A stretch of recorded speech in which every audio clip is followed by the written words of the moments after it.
the brainstem. The brainstem has three parts, the medulla oblongata, pons, and midbrain. Regardless of the part of the brainstem that you're looking at, there are always cranial nerves. So the cranial nerves are in very close relationship to the brainstem. In order for you to understand the functions of the brainstem, learn the functions of all the cranial nerves, because that will tell you exactly what each one of them are going to do. The medulla oblongata, the nerves involved are 8, 9, 10, and 12. The pons, cranial nerves 5, 6, 7, and 8. And in the midbrain, you can see cranial nerves number 3 and number 4. So let's take a look at the cranial nerves. This is the midbrain, pons, and medulla oblongata. And you can see in his line where you have the cranial nerves. We have a total of 12 cranial nerves. So the very first one is olfactory nerve. Olfactory nerve, obviously the function is a smell, and it's sensory, because the only thing that you're going to do with the olfactory nerve is just a smell. You don't move your nose with that. We use a different cranial nerve in order to do that.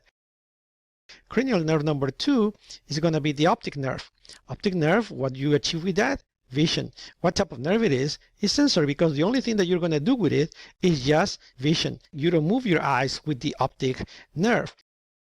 Cranial nerve number 3 is called oculomotor. Oculo sounds like eye, motor sounds like movement, so therefore this one is going to help you with eye movements. So therefore this is mainly motor. So far you can see that there are some cranial nerves that are pure sensory, such as olfactory nerve, which is just for smelling, you don't move anything. And you have some other ones that are mainly motor, like the oculomotor, for example, that is going to help you move your eyes. But that's not the only nerve that is going to help you move your eyes, because you have another one, such as the trochlear, which is cranial nerve number 4, that is going to help you move the eyes as well. So it's also considered predominantly motor. The next one is going to be cranial nerve number 5, trigeminal. Tri sounds like 3, because this nerve has actually 3 branches. Division 1 is ophthalmic. Division 2 is going to be maxillary, and division 3 is going to be mandibular. So this nerve, trigeminal, is considered mixed. Why? Because you actually have pieces that are going to be sensory and pieces that are going to be motor. The next one is going to be cranial nerve number 6, which is abducens. This is also predominantly motor because it helps you move your eyes. Cranial nerve number 7 is facial. It's considered mixed because it helps you taste, but it also moves a lot of muscles that you have in your face. It has 5 branches. They're going to be temporal, zygomatic, buccal, mandibular, and cervical. Next one, vestibulocochlear. This one is in your ears. This one helps you with hearing and equilibrium, and it's mainly sensory. The next one is going to be glossopharyngeal. Glosso means tongue. So this one helps you move your tongue, helps you taste, also helps you with salivation and gagging. Next one, we got the vagus. Vagus is cranial nerve number 10. It gives you sensory, it gives you taste, and it also helps you with swallowing and speech. Cranial nerve number 10 not only works in the tongue and in the mouth, but it also goes down. It helps you with the control of many organs that we have in our abdominal and thoracic area as part of the autonomic nervous system. And it helps you, for example, in the case of your heart, make your heart beat slower. So therefore, it's a mixed nerve. Cranial nerve number 11 is accessory nerve. It helps you with movement of the neck. Some of the muscles in your neck are controlled by this nerve.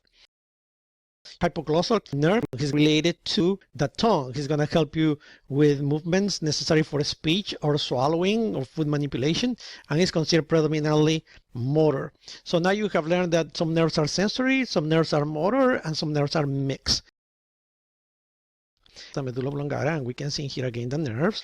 Number 9 is glossopharyngeal. That's for the tongue. 10 also works with the tongue, and 12 is hypoglossal, also with the tongue functions. Chewing, salivation, swallowing, gagging, because everything got to do with all these cranial nerves. Also, don't forget that we have cardiovascular control as well as gastrointestinal control. Remember I told you cranial nerve number 10 is vagus, and that one goes all the way down to your abdomen and thorax in order to control the heart, control gastrointestinal movements. In the pons, we're going to have cranial nerves from number 5 to number 8. Number 8 is vestibulocochlear, so that one is for hearing, for equilibrium.